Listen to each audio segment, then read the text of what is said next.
भारताच्या 76व्या प्रजासत्ताक दिनाचे झेंडावंदन आज राज्याचे इतर मागास बहुजन कल्याण, दुग्ध विकास, अपारंपरिक ऊर्जा मंत्री तथा नांदेड जिल्ह्याचे पालकमंत्री अतुल सावे यांच्या हस्ते पोलीस कवायत मैदान वजीराबाद नांदेड येथे झाले।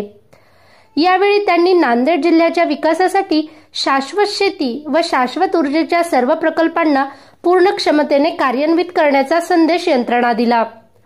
आजचा प्रजासत्ताक दिन विविध विभागाचे लक्षवेधी सादरीकरण व चित्ररथामुळे स्मरणीय ठरला।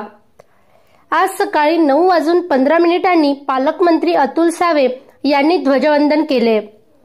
त्यानंतर पोलीस वाहनातून त्यांनी संचलन करणाऱ्या पथकांचे निरीक्षणही केले।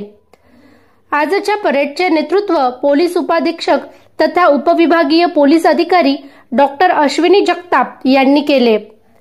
या वर्षी जिल्हाधिकारी अभिजित राऊत यांनी वेगवेगळ्या विभागांना मोठ्या प्रमाणात आपल्या उपलब्धता चित्ररथांच्या स्वरूपात मांडण्याचे आवाहन केले होते। त्याला प्रतिसाद देत अनेक विभागांनी आपले चित्ररथ तयार केले होते। पालकमंत्र्यांनी या चित्ररथाचे निरीक्षण केले। तसेच महानगरपालिका, इतर मागास बहुजन कल्याण विभाग, समाज कल्याण विभाग व क्रीडा विभागाचे चित्ररथ लक्षवेधी ठरले होते। कार्यक्रमाचे सूत्रसंचालन अंजली नाथू, रवींद्र पांडागळे यांनी केले। यावेळी माजी मुख्यमंत्री तथा खासदार अशोक चव्हाण, खासदार डॉक्टर अजित गोपछडे, आमदार बालाजी कल्याणकर, आमदार आनंद तिडके, विशेष पोलीस महानिरीक्षक शहाजी उमाप, जिल्हाधिकारी अभिजित राऊत, जिल्हा परिषदेच्या मुख्य कार्यकारी अधिकारी मिनल करणवाल, जिल्हा पोलीस अधीक्षक अविनाश कुमार, मनपा आयुक्त डॉक्टर महेश कुमार डोईफोडे, अप्पर जिल्हाधिकारी पांडुरंग बोरगावकर, निवासी उपजिल्हाधिकारी महेश वडतकर, वरिष्ठ अधिकारी, स्वातंत्र्य सेनानी, वर्गसहपत्नी आणि ज्येष्ठ सन्माननीय नागरिक, विविध पक्षांचे पदाधिकारी व विद्यार्थ्यांची यावेळी उपस्थिती होती।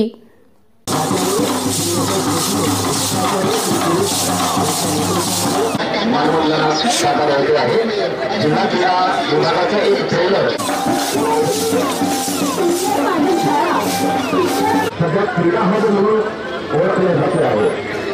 साधारणतः मागच्या वर्षी राज्य आणि राष्ट्रीय पातळीच्या 25 क्रीडा स्पर्धेचा हा चित्ररथ या ठिकाणी आपल्या सर्वांच्या समोर संचलनासाठी सज्ज आहे। कृषी वाहिनी सौर ऊर्जा निर्मिती प्रकल्प हा याद्वारे शेतकऱ्यांच्या आरोग्याची तर काळजी घेतच आहे, परंतु उत्पन्न वाढीस सुद्धा मदत करत आहे। या प्रकल्पाच्या अंतर्गत लोहा तालुक्यात 15 ते 8 मेगावॅट तर बिलोली तालुक्यामध्ये पाणीमध्ये 5 मेगावॅट क्षमतेचं केंद्र सुरू करण्यात आहे। याचबरोबर 123 उपकेंद्र